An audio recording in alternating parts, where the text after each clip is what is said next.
Welcome to Not Starving Artist, the podcast. I'm your host, Brooke Benson, money coach and equity actor. I am your financial cheerleader, here to help you build your financial confidence and have power over your money. The best part, no budgeting or bi-weekly paychecks required.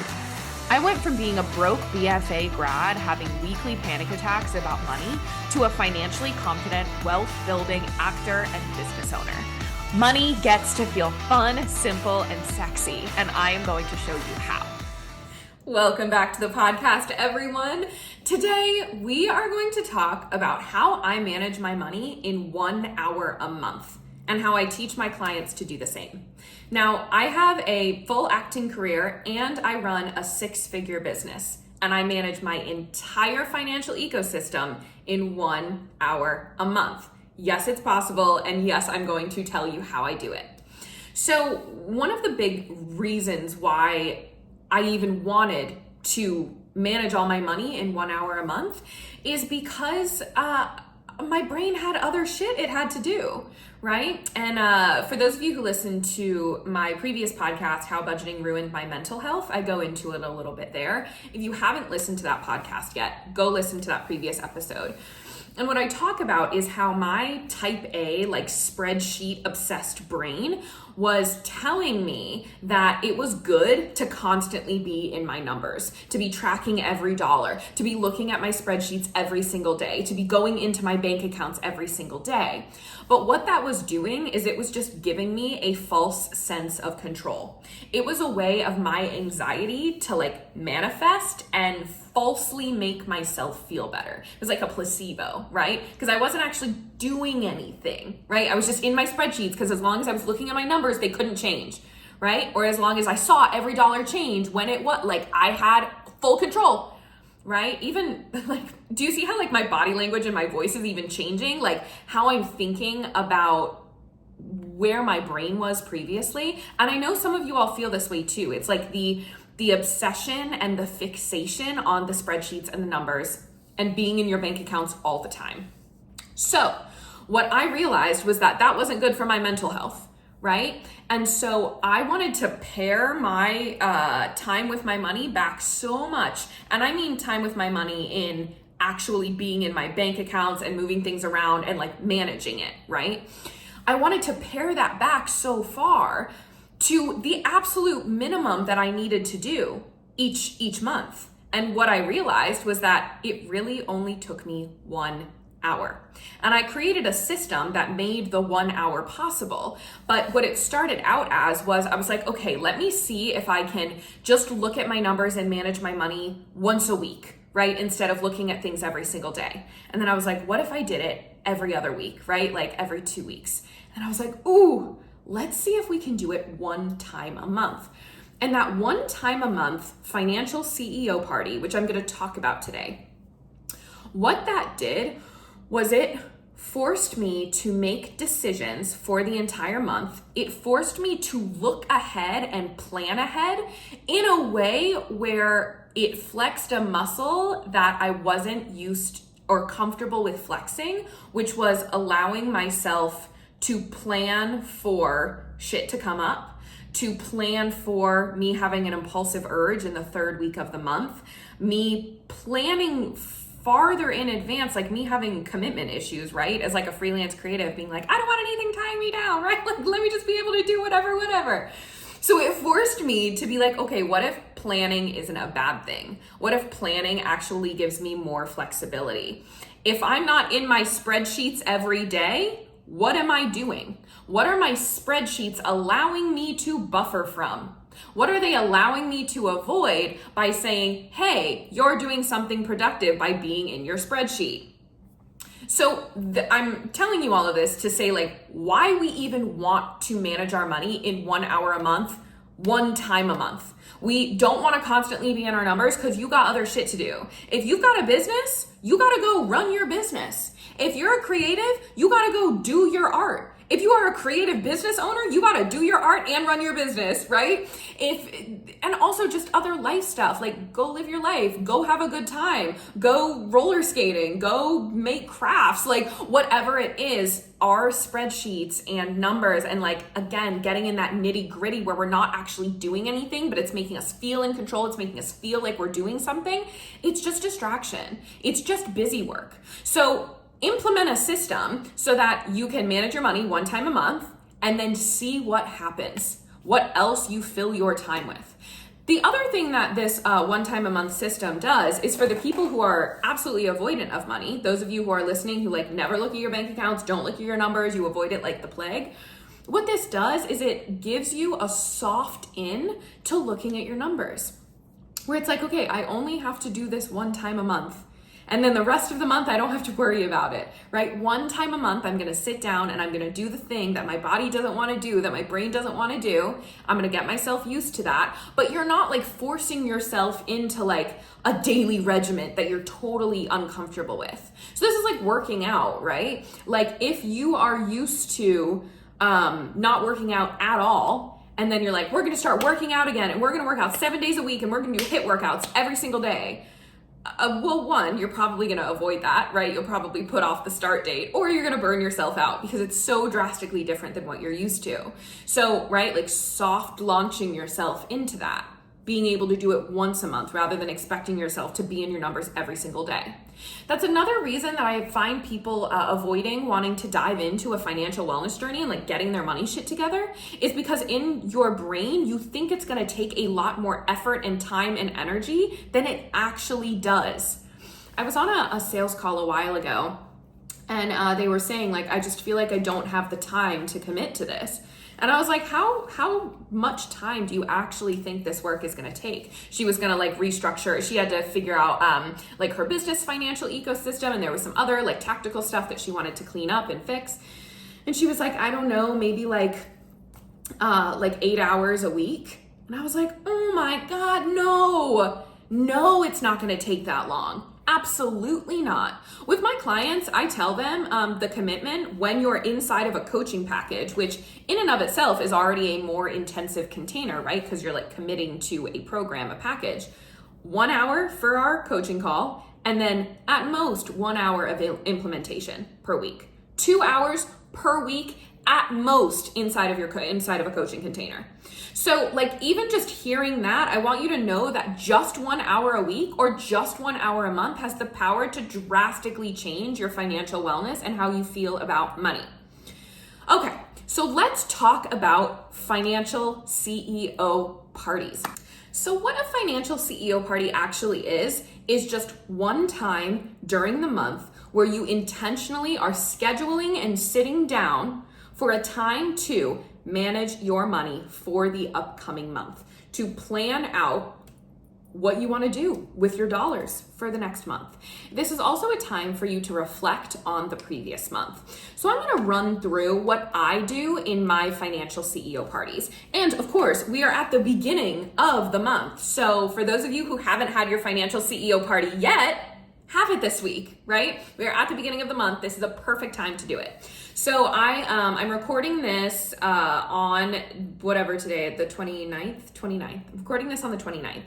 I'm going to have my financial CEO party tomorrow on the 30th because I like to have mine at like the very end of the month before so that I'm like have the ball rolling for the very beginning of the next month. So what I'm going to do tomorrow during my financial CEO party is I'm going to sit down and I'm going to look at all of my numbers. So I'm going to go into my business banking first, my business financial ecosystem, because I run all of my money that goes through my business, that is part of my business separately than I run my personal finances. They're at two completely different banks. They don't touch each other. They don't mix and mingle. The only thing that is connected is when I pay myself, which is one of the very first things that I do in my financial CEO party. So I'm going to go into my business banking. And I am going to update my accounting from the previous month. So for this month, it would be, I'm going to go in and I'm going to update all of my accounting software for June. I currently do my own bookkeeping, but I do have a CPA. So they do my taxes at the end of the year and support me in like strategy advice. So I go in, I do my accounting, and I look at what my profit was and what my loss was. So if you hear like profit and loss statement, all that is what you made versus what you spent, right? So I'm gonna look at all the money that came in, and I'm gonna subtract all of my expenses for the month, and whatever that number is, that's my profit. And I am going to take 25% of that profit number, and I'm gonna put it into a tax savings bucket inside of my business financial ecosystem, inside of my business banking. So I'm saving for taxes every single month. Does that mean I'm paying taxes every single month? No, but I'd rather be way ahead of the game and feeling cushy when tax time comes rather than being like, oh fuck, where am I gonna get these thousands of dollars? So I take 25% and I save it in taxes. Then with the rest of that money, first, I pay myself. So I have a lump sum right now that I pay myself. So I have a specific number that I will move into my personal bank account and pay myself from my business. Because as a business owner, your business is basically your employer, right? Like they are a company. You are receiving a paycheck from your company. So I have to send over that paycheck, right? And there's a couple of different ways that you can create this system for paying yourself. For me right now, it works really well just to have one lump sum that I know I can live on, feels cushy, feels good, feels luxurious. And that's what I move over. I also have clients who I've worked with in setting up systems for paying themselves where we do a percentage of the profit, or they have multiple partners in their business and they do quarterly payouts, right? So it's how do you navigate the quarterly payouts and percentages? So there's so many different ways to do it, and it depends on the person. Me, I do a one specific number every single month. So I do that, and then I go through and I start thinking about the upcoming month. I start thinking about upcoming investments I want to make, business and personal. I start thinking about things I want to spend money on in my personal life, right? Like I've got some vacations coming up that I know I'm going to be wanting to save for. I'm going to be thinking about what the month is going to hold, right?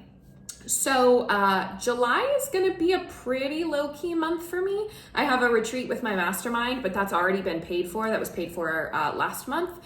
And so there's not really much else in the month where I'm like, oh, I'm definitely going to be like seeing an uptick in spending or want more like spending wiggle room for this. April, on the other hand, my birthday month, we ball out in April, right? So I know April's gonna be a bigger spending month for me. So I've got those things in mind as I'm making some of the decisions that I'm gonna talk about here. So I'm just looking ahead, right? And I'm thinking about, one of the big questions I ask myself is, if something were to come up out of the blue, or like, is there something that I'm not thinking about that could hit me unexpectedly that I could actually not be surprised by? What I mean by that is, so often we feel like things are like so unexpected, or like, oh my gosh, I had no idea, and like, oh, I'm so stressed, like, and it was this thing and this thing and this came out of the blue and this came out of the blue. But about 60% of that stuff, if we really sat down and thought about it, we probably could have predicted, right? So a lot of this is like let's say weddings or travel, right? It's not actually unexpected. You just like forgot you had to buy the plane tickets 2 months before the actual trip. You were thinking it was like September, right, when all the things were happening, but really you had to like pay for the stuff 2 months earlier. So it feels unexpected and like, oh my gosh, it just got sprung on me. But if you had sat down and intentionally been like, okay, what is my money going towards over the next month or the next couple of months? You can look out ahead that way, thinking about those things, right? So these are some of the questions I'm asking myself, some of the things I'm thinking about. And then this is going to determine what I do with the rest of my profit. Am I going to put it into my business savings for, recently I was putting money towards the next round of the mastermind that I'm a part of, right? Making those payments. Right now I've got some like branding stuff that's in the works that I'm wanting to be saving for. And then like in my personal life, I've got some investments in the acting world that I want to make, some home investments. So I'm thinking about these things. And then with the rest of my money and my profit, as well as like the necessities, right? Like making sure my emergency fund is good inside of my business, right? My personal one is stacked, but in my business, I want to buffer it a little more with a little more working capital. And so I'm thinking about all these things, and then I'm just deciding what I want to do with the rest of my money, right? It's like a chunk. What do I want to do with that chunk, right? And I'm also looking ahead of like what reoccurring payments are coming through, how many one-on-one coaching slots do I currently have open that could be filled within the next month, thinking about all those things. So I'm making those decisions, spreading my money out, and then I move over into my personal banking, and I'm asking myself some of the same questions. And then I'm going through, and I don't do this as much anymore, but when I was first starting out with this system, I would go through my transactions and I would just skim them and just see what happened in my body, right? How did I feel about how I was spending my money? Did it feel like it was in alignment with what I want out of life, right? Did it feel like I was spending a lot of money on things that actually didn't bring me joy? Was I seeing a lot of buffer spending, like emotional spending, numbing out spending? Was it just a really busy month? And of course my spending was higher because I had to eat out all the time because I was like, go, back and forth to all these different places, whatever. So I was looking at that just to calibrate your money muscle memory, and when I say money muscle memory, that just means that like your body will start to make spending decisions that you like without you having to overthink it, right? Without you having to think about it. So when I said I don't do this anymore, it's because I know I have calibrated my money muscle memory so she is tight, right? So when I'm spending money day to day, month to month, there's like, I am so aware, nothing is a blackout purchase. If it's an impulse purchase, I am so acutely aware that it's an impulse purchase, and I have signed off on the fact that I want to make that impulse purchase to numb out a very specific feeling. I know exactly what I'm doing.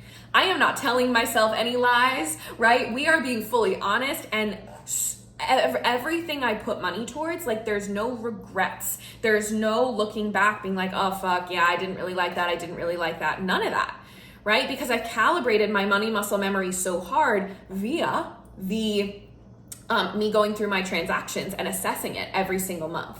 And when I say assessing, I'm not crunching numbers on like, oh, I spent, $300 on eating out. I want to bring that down to $200. Like whenever I would see Uber Eats pop up, or, like Chipotle, or, some Amazon purchases or whatever, I would remember the feeling of, oh yeah, I was doing a lot of numbing out. I was doing a lot of fuck it blackouting in that time. And like, I'm just using those feelings to calibrate my next month, right? So I'm not saying, okay, now I want to spend $100 less on eating out.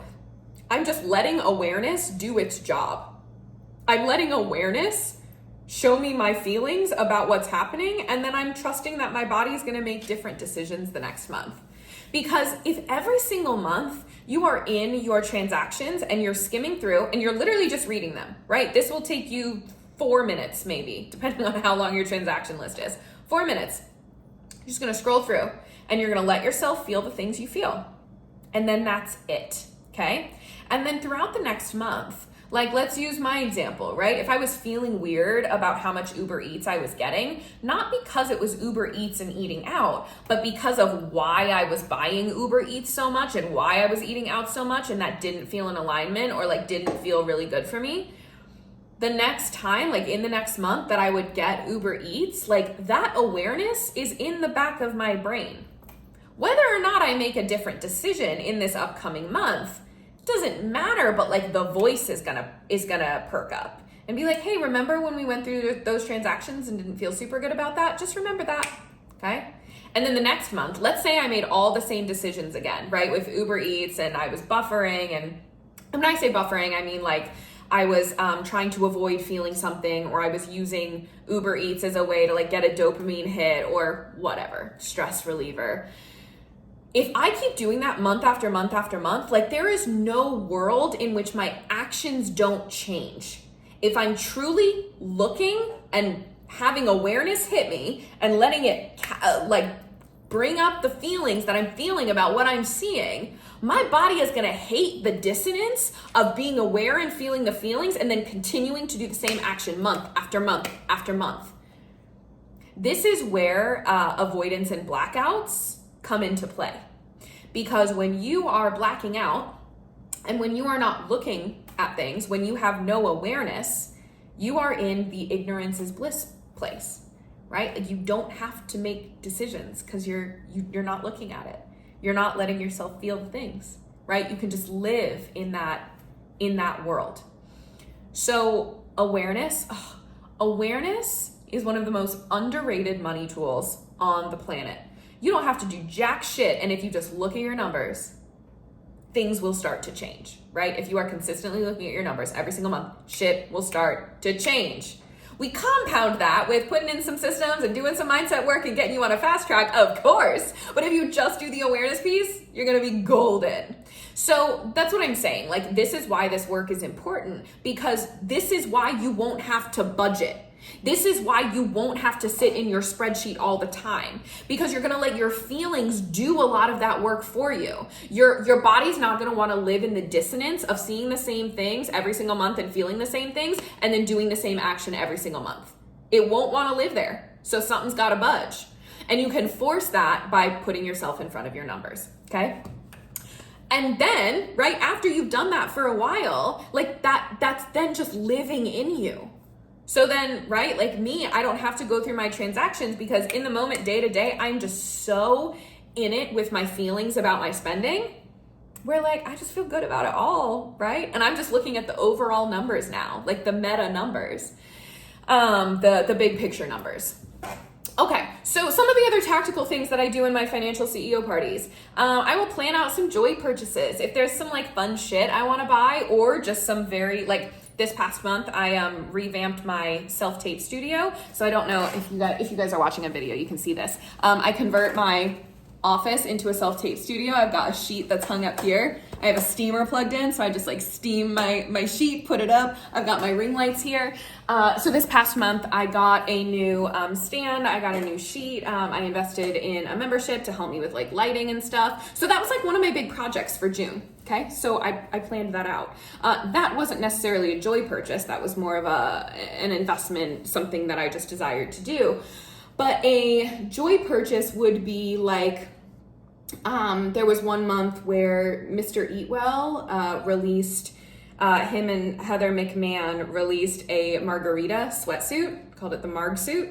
And I knew it was dropping that next month. And I was like, yeah, I'm about to buy that $200 suit, right? Like that was something I planned in my brain and knew I wanted to get. So that would be an example of a joy purchase. So sometimes I'll plan some fun things like that out for myself. Also making my investments into my retirement accounts. So I will move money over there.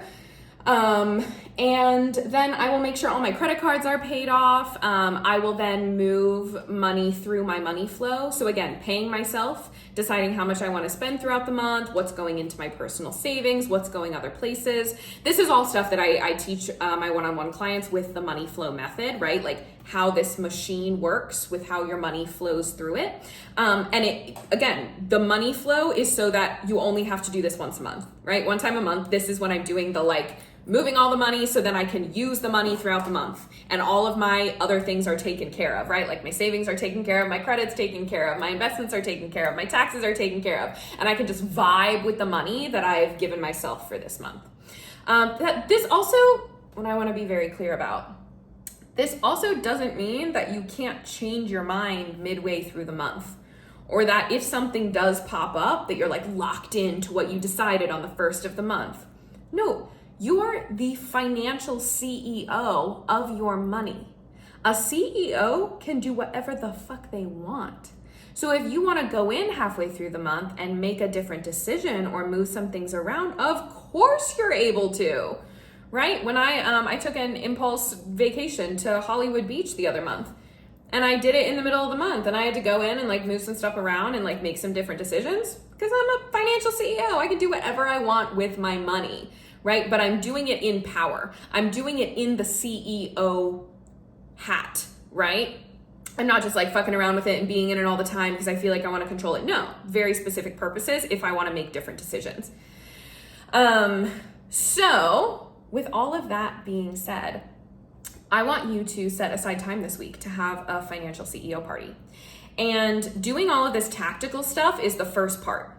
The second part is then reflecting on how you feel about it, right? Feelings. So have a journal with you or take a walk and think, or sometimes I like to do my financial CEO parties in the lobby of a fun hotel and like sit at the cocktail bar and like drink a fun cocktail. And I'll just sit there and like think through some of these questions as a reflection, right? Like, so I'll ask myself questions about my business. So for my business, it's like, do I like what I saw this month? Was anything surprising? Was there anything I could have expected that my brain told me was totally unexpected? What do I want to do differently next month? And some of these questions too, my business coach has a list of questions that we answer and send a form into her about our income each month. So some of these questions are a part of that as well. And some of the things I answer on those forms are, did you like what you created? What are your thoughts about what you created? What do you want to do differently? What do you want to get coached on differently? So I'm asking myself those questions too. And then with my personal money, I think about like, what am I excited about using my money for in the coming month or in the coming months? Where did I feel juiciest spending my money this past month? What am I most excited about using my money for coming up? Is there any sneaky scarcity thoughts that came up as I was doing my financial CEO party? If there was an area of money that felt sticky, like why did that feel sticky? Or was there something funky that popped up? Like I just get curious with my brain of like, yeah, let's just think about this past month and let's look forward and let's ask ourselves how we're feeling, right? The numbers and the strategy, important. And also, how are we feeling about the numbers and the strategy that we are seeing and that we are playing with?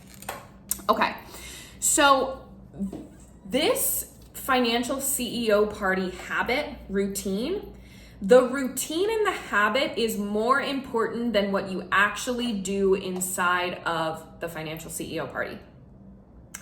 So putting aside the time, scheduling it into your calendar and showing up for it is more important than what you get done inside of that time. So what these are for is, yes, to get shit done, right? Yes, to manage your money, and also to get you into the habit of making money a part of your life, right? A part of your month-to-month life, making it a priority in your calendar. Showing up and telling your avoidance, like, we're not going to keep going that way, right? We're ready to dive in. We're ready to be with our money. Even if you just show up to your financial CEO party and your anxiety takes over and all you can do is just open up your bank account and just look at the number, and you have your journal next to you and that's all you're able to do because everything in you just got so overwhelmed, that's okay. Sit there. Got your glass of wine and you're just going to sit there and you're going to drink your glass of wine, and you've got your journal next to you if you want to write down some thoughts or what you're feeling, but you're just going to sit there and you're going to say, I'm having a financial CEO party. My bank account is open. I see you, money. Hey, I'm having thoughts about you, but I am here with you. I am right here, baby. We are getting through this together. You and your money are married. You have a soul contract. There is no divorce between you and your money. That is a relationship that literally cannot be broken. Soul fucking tie. So you've got to weather the storm. If you've got shit going on between you and your money, you've got some rocky patches in your relationship, the only option for you is to sit there and like fight it out, wait it out, talk it out, sit there with your glass of wine and be like, I am going to sit here and I'm committed to this relationship, even if that means all I do is drink wine this month as I look at my bank account. That's an option. Because that is more impactful than just saying like, nope, I'm going to wait until I'm in the right headspace, and then you're just pushing it off and pushing it off and pushing it off. Instead of, I'm showing up, I'm doing it, I'm sitting here, and next month we're coming back. I'm coming back for you. And then next month, maybe it's easier. Maybe you're able to scroll through your transactions next month. Maybe not. That's okay. Or maybe next month, you're feeling so motivated and so into it and you get all the shit done. And then the next month, you're like, ooh, anxiety's back. Let me just sit here with my wine again. Okay, so forming the habit and the routine is so much more important than the perfectionist part of you that's like, I have to get this done and it has to feel this way. And okay, the other thing about financial CEO parties is that you want to make them a vibe. You want to make them fun. We don't just want to be sitting at our computer at our work desk, like clacking, being like, time for the money stuff. Da, da, da, da, da. No, your money gets to be fun. I want you to have a glass of wine. I want you to go to the lobby cocktail bar. I want you to go to that cafe that you really love and get the fun croissant, right? Of course, with secure Wi-Fi or your hotspot, of course, because we're doing money things, right? Like, let's not use public Wi-Fi when we're doing money things. I have a client a past client who she would do hers in the bath. She was like, I'm really excited about having a money date in the bath, a financial CEO party in the bathtub with her tray and her tea and whatever. I used to blast T-Pain, have a little dance party, make myself a margarita and sit on my balcony and do them, right? And what this is doing is it's getting your nervous system excited for what you're about to do. Or it's letting your nervous system and your body feel calm, right? Of like, oh, we know this, we enjoy this. And then you put money into that situation, right? Of like, okay, we like this. Ooh, okay, we're bringing money in. Okay, good, but we like what we're doing. We're feeling rewarded. We're feeling this isn't different. This is different than like the scary money thing that we've been used to, which is like sitting at our computer and pulling up the spreadsheet and like we're at our desk and it feels very stale. No, we've got the margarita and we've got the T-Pain playing. Something's different here, right? So you want to make it a vibe and you want to make it feel exciting and delicious and fun. That being said, do not put the pressure of it being fun on this CEO party. That's the goal. But I had a client recently who she texted me and she was like, she messaged me on Voxer. That's the messaging app we use inside of one-on-one coaching. And she said, yeah, I'm just like, I've really been not feeling it. Like I'm not in the right mindset to have my CEO party this month. And I was like, well then do it sticky. Do it with the wrong mindset. Like sit down and have your glass of wine and look at your numbers, right? If it's not super fun this month, that's fine. Just do it. And then make it fun next month, right? So also not putting the pressure on like, it has to be a vibe. And if it's not a vibe, I've done it wrong. No, that's like, we run past the point again, right? We want to make it a vibe so you actually sit down and want to do it. But if the pressure of making it a vibe is what's keeping you from doing it, right? Like that's the anti-point, okay? So the habit is more important than the actual tasks. And we're getting used to seeing your numbers every single month, especially with fluctuating income. This is getting you into the habit and teaching your body that fluctuating income is normal and always results in good things. So if you do this every single month, you're gonna have months that are higher and you're gonna have months that are lower. And if you are consistently showing up to your relationship with your money, you are consistently showing up to see your numbers, your body's gonna start to learn that even when we have a low month, we might get a little scared, but we know that every time this has happened before, a high month has always been around the corner.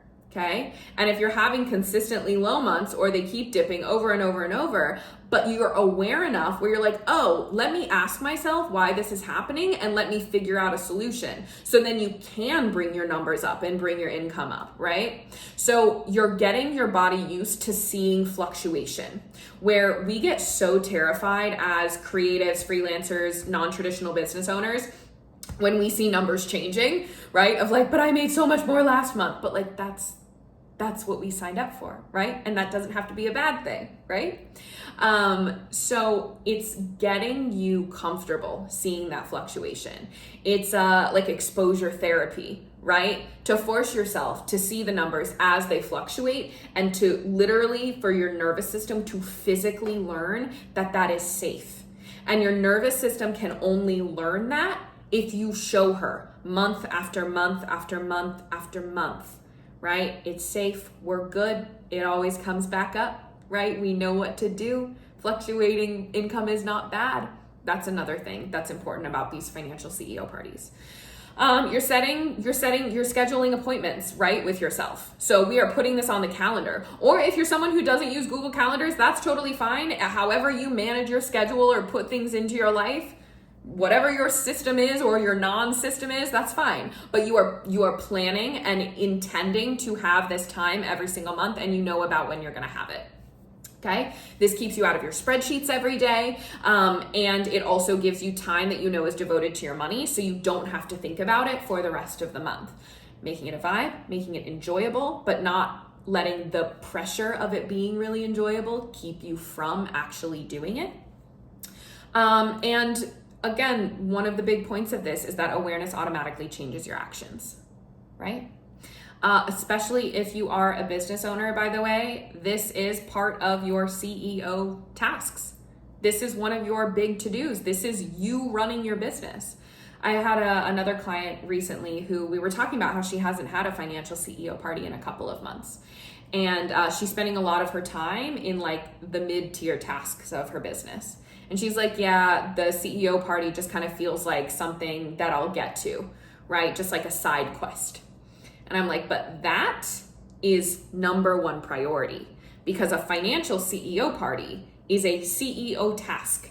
If you are CEO, that is number one priority in your business, not playing in Canva, right? Or whatever else. And she's not the only business owner who has ever felt this way or who has ever had that thought. So I want to be clear about that too. So I want to point that out, that this should be top priority, especially if you have a business, right? Especially if you're a creative with a business. Because if you are creative with a business, you are also a business owner and a CEO. Like all artists who do their craft for money, you're business owners, right? That's what it is. That's who you are. Even if you haven't registered your business with the IRS, you are, in the eyes of the IRS, a sole proprietor, which is a business. So just so you know, that's how taxes work. That's how the IRS works. So you're a business. So that means you have to do business shit. You have to wear the two hats of CEO and craftsman, CEO and artist, right? Actor Brooke can go do her thing, but then I sit down and I put my CEO hat on and we do our numbers. Does that mean we're stuffy and we're sitting on our computer click-clacking with like, our spreadsheets up and stuff? No. We wear our Hawaiian shirt and we make a margarita and we sit on the porch and we put on cocktail jazz and we have our money date, but it's still CEO hat, right? So I hope this was helpful. I hope you all enjoy having your CEO parties this week. If you do have a CEO party, DM me on Instagram and let me know how it goes. Enjoy. Happy July. Thanks so much for tuning in. Come join me on Instagram for more on how to build a simple, sexy relationship with your money. My Instagram handle is @NotStarvingArtists. And if you want to dive deeper with me, head to the show notes to learn more about one-on-one coaching. If you love this episode, subscribe, leave a review, and share it with a friend that you want to get rich with.